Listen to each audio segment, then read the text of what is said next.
5월 19일 새벽 예배를 시작하겠습니다. 사도신경으로 우리의 신앙을 고백하시겠습니다. 나는 전능하신 아버지 하나님 천지의 창조주를 믿습니다. 나는 그의 유일하신 아들 우리 주 예수 그리스도를 믿습니다. 그는 성령으로 잉태되어 동정녀 마리아에게서 나시고 본디오 빌라도에게 고난을 받아 십자가에 못 박혀 죽으시고 장사된 지 사흘 만에 죽은 자 가운데서 다시 살아나셨으며 하늘에 오르시어 전능하신 아버지 하나님 우편에 앉아 계시다가 거기로부터 살아있는 자와 죽은 자를 심판하러 오십니다. 나는 성령을 믿으며 거룩한 공교회와 성도의 교제와 죄를 용서받는 것과 몸의 부활과 영생을 믿습니다. 아멘. 다 함께 찬송가 88장 찬양하시겠습니다.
오늘 우리 공동체의 성경읽기 본문은 민수기 20장입니다. 그중 2절에서 13절까지를 읽고 말씀을 나누도록 하겠습니다. 회중이 무리 없으므로 모세와 아론에게로 모여드니라. 백성이 모세와 다투어 말하여 이르되 우리 형제들이 여호와 앞에서 죽을 때에 우리도 죽었더라면 좋을 뻔하였도다. 너희가 어찌하여 여호와의 회중을 이 광야로 인도하여 우리와 우리 짐승이 다 여기서 죽게 하느냐? 너희가 어찌하여 우리를 애굽에서 나오게 하여 이 나쁜 곳으로 인도하였느냐? 이곳에는 파종할 곳이 없고 무화과도 없고 포도도 없고 석류도 없고 마실 물도 없도다. 모세와 아론이 회중 앞을 떠나 회막문에 이르러 엎드리매 여호와의 영광이 그들에게 나타나며 여호와께서 모세에게 말씀하여 이르시되 지팡이를 가지고 내 형 아론과 함께 회중을 모으고 그들의 목전에서 너희는 반석에게 명령하여 물을 내라 하라. 내가 그 반석이 물을 내게 하여 회중과 그들의 짐승에게 마시게 할지니라. 모세가 그 명령대로 여호와 앞에서 지팡이를 잡으니라. 모세와 아론이 회중을 그 반석 앞에 모으고 모세가 그들에게 이르되 반역한 너희여 들으라. 우리가 너희를 위하여 이 반석에서 물을 내라 하고 모세가 그의 손을 들어 그의 지팡이로 반석을 2번 치니 물이 많이 솟아나오므로 회중과 그들의 짐승이 마시니라. 여호와께서 모세와 아론에게 이르시되 너희가 나를 믿지 아니하고 이스라엘 자손의 목전에서 내 거룩함을 나타내지 아니한 고로 너희는 이 회중을 내가 그들에게 준 땅으로 인도하여 드리지 못하리라 하시니라. 이스라엘 자손이 여호와와 다투었으므로 이를 무리반 무리라 하니라. 여호와께서 그들 중에서 그 거룩함을 나타내셨더라. 아멘. 광야 생활을 하고 있는 이스라엘 백성들에게 가장 중요한 것 중에 하나는요, 물을 마시는 거였습니다. 그러나 하나님께서는요, 마시는 물보다 더 우선적으로 준비하게 하신 물이 있습니다. 그것은 바로 죄인들이 씻을 수 있는 물이었죠. 민수기 19장에서는요, 이 죄인들이 씻을 수 있는 물을 준비하라고 하신 내용이 나와 있습니다. 그리고 이스라엘 백성들 중 큰 죄, 작은 죄 상관없이 죄를 지은 사람은 진영 밖에 나와서 있어야 했는데요. 그랬다가 그 기간이 지나 진영 안으로 들어오게 되면요, 이 물을 우슬초라는 풀로 찍어서 그 사람에게 뿌리면 그 사람의 마음의 깨끗함을 받을 수 있게 되었습니다. 하나님은 이처럼 육신의 피로보다 영적인 것을 더 중요하게 생각하시는 분입니다. 이 영적인 문제를 해결할 수 있는 물을 준비시키신 뒤에 이제 이스라엘의 육적인 문제를 해결을 해야 하죠. 그것은 마시는 물에 대한 문제였습니다. 이스라엘 백성들은 38년 광야를 돌아다닌 후에 다시 가데스에 오게 되었죠. 그리고 미리암도 죽게 되었습니다. 이스라엘 백성들은 38년 동안 광야를 돌아다녔지만 그들에게 가장 근본적인 문제는 아직도 해결되지 않았던 것을 우리는 확인할 수가 있습니다. 그리고 출애굽 세대를 대표하는 거의 마지막 인물에 해당하는 미리암이 죽었죠. 그들은 원하든 원하지 않든지 하나님의 말씀에 따라 광야를 따라다녔고요. 그 결과 그들은 38년 전에 왔던 이곳에 다시 오게 됐지만 문제가 하나도 해결되지 않았기 때문에 그들의 불만은 폭발해버리고 말았습니다. 그리고 다시 모세를 원망하고 불신하고 비난을 퍼붓기도 했죠. 이렇게 말합니다. 너희가 어찌하여 여호와의 회중을 이 광야로 인도하여 우리와 우리 짐승이 다 여기서 죽게 하느냐? 너희가 어찌하여 우리를 애굽에서 나오게 하여 이 나쁜 곳으로 인도하였느냐? 이곳에는 파종할 곳이 없고 무화과도 없고 포도도 없고 석류도 없고 마실 물도 없도다. 이스라엘은 광야에서 아무리 고생을 해도 자기들이 가장 중요하게 생각하는 문제들이 전혀 해결되지 않은 것에 절망했습니다. 그러나 그들은 그동안 하나님께서 그들의 마음속에 그리고 그들의 삶 속에 얼마나 많은 축복을 주셨고 얼마나 많은 은혜를 부어주셨는지 생각하지 못했죠. 지금 이스라엘이 이렇게 불평하는 가중에도 구름 기둥과 불 기둥은 늘 존재했으며 만나가 매일 아침마다 뿌려지고 있었습니다. 그런데 그들이 생각하는 것은요, 오직 눈에 보이는 물질적인 축복만 생각했던 거죠. 그렇게 가데스에 와서 보니까 물이 없는 것이었습니다. 물이 없다는 것은요, 언제 어디서든지 어려움일 수 있습니다. 그래서 모세에게 물이 떨어졌다고 이야기를 하죠. 물이 없는 것을 지도자에게 말하는 것은요, 죄라고 할 수 없습니다. 그냥 자연스러운 보고입니다. 그런데 이들은 분노하면서 과거에 있던 일까지 합쳐서 폭발시켜 버렸죠. 즉, 왜 우리를 애굽에서 잘 사는데 불러냈으며 지금까지 실컷 고생한 후에 죽이려고 하느냐 얘기하는 거죠. 그리고 지금까지 자신들에게 되어진 일이 뭐가 있냐는 식으로 지금 공격하고 있습니다. 우리는 더 이상 견딜 수 없는 한계점까지 왔을 때 이제는 틀림없이 하나님께서 큰 일을 행하실 것이라는 것을 기억을 해야 합니다. 그리고 하나님은요, 지금까지 인도하신 후에 내팽개치시는 분이 아니라는 것도 기억해야 하죠. 하나님께서 지금까지 이스라엘을 은혜로 인도하셨다면요, 고생 뒤에는 반드시 축복이 기다리고 있다는 것입니다. 그런데 이스라엘은요, 그 잠깐의 시간을 기다리지 못했던 겁니다. 그렇다고 해서 하나님은 마실 물을 주시지 않는 분도 아닙니다. 하나님께서는 놀라운 방법으로 이스라엘에게 물을 주시죠.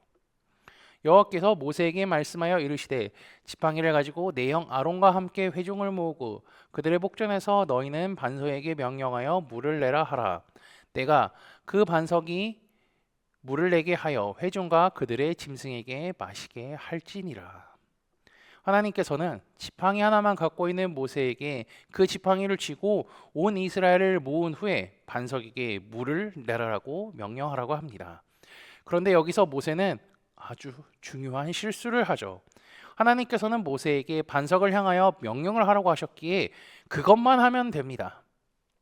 근데 그는 이스라엘 백성의 불신앙에 굉장히 화가 났던 것 같습니다. 그래서 모세는 하나님의 말씀을 어기고 반석을 때렸죠. 그것도 2번이나 말이죠. 그러면서 이스라엘 백성들에게 화를 내고 있습니다. 모세와 아론이 회중을 그 반석 앞에 모으고 모세가 그들에게 이르되 반역한 너희여 들으라. 우리가 너희를 위하여 이 반석에서 물을 내랴 하고. 이스라엘 백성들도 참을 수 없었지만 모세 역시 참을 수 없었던 것 같습니다.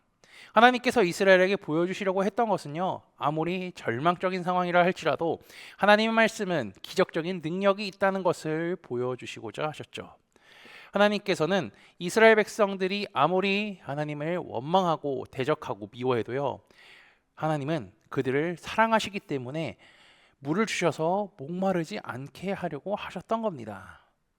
그러나 모세가 그 한순간을 참지 못하는 바람에 결국 나타난 것은 그의 혈기였고 이스라엘은 물만 마시고 말았습니다. 그래서 하나님은 모세를 책망하죠. 여호와께서 모세와 아론에게 이르시되 너희가 나를 믿지 아니하고 이스라엘 자손의 목전에서 내 거룩함을 나타내지 아니한 고로 너희는 이 회중을 내가 그들에게 준 땅으로 인도하여 드리지 못하리라 하시니라. 결국 이것이 모세의 한계라고 할 수 있습니다. 모세는 이스라엘에 대하여 참고 참다가 끝내는 참지 못하고 폭발시켰는데 그것 때문에 가나안 땅에 들어가지 못하게 된 것이죠. 하나님의 말씀대로 그대로 순종했다면요, 그는 가나안 땅에 들어갔을 겁니다. 모세는 40년 동안 지도자로서 수많은 어려움, 힘든 시간들을 겪었을 겁니다.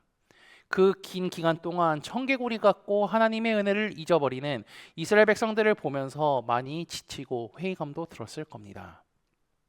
지금 이스라엘 백성들이 있는 곳은요, 가나안 땅 바로 앞에 있습니다. 하나님의 말씀이 그대로 지켜지고 이루어지고 있는 가운데 마지막 순간을 참지 못했던 거죠. 하나님께서는 모세가 40년 동안 순종하여 지도자로서 백성을 잘 이끌어온 것도 알고 계셨습니다. 그러나 가나안 입구까지 와서 이스라엘처럼 자신의 불만을 지금 쏟아내고 있습니다.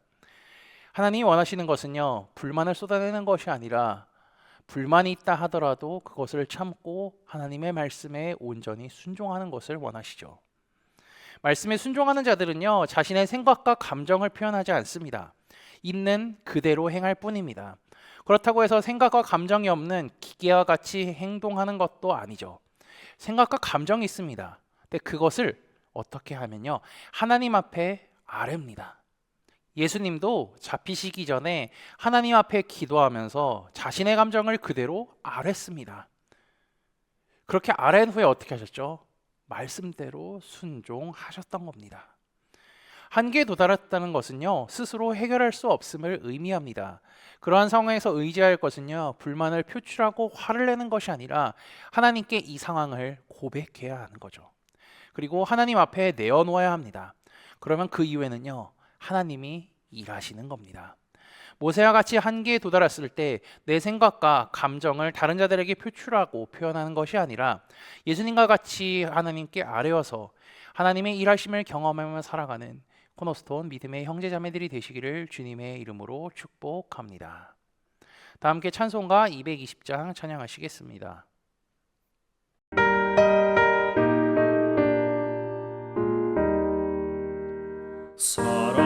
사랑하는 주님 앞에 형제자매 한자리에 그 신은혜 생각하며 즐거운 찬송 부르네. 내 주 예수 본을 받아 모든 사람 내 몸같이 환난 근심 위로하고 진심으로 사랑하세. 사랑하는 주님 앞에 온갖 충성 다 바쳐서 괴로우나 즐거우나 주님만 입서 섬기네.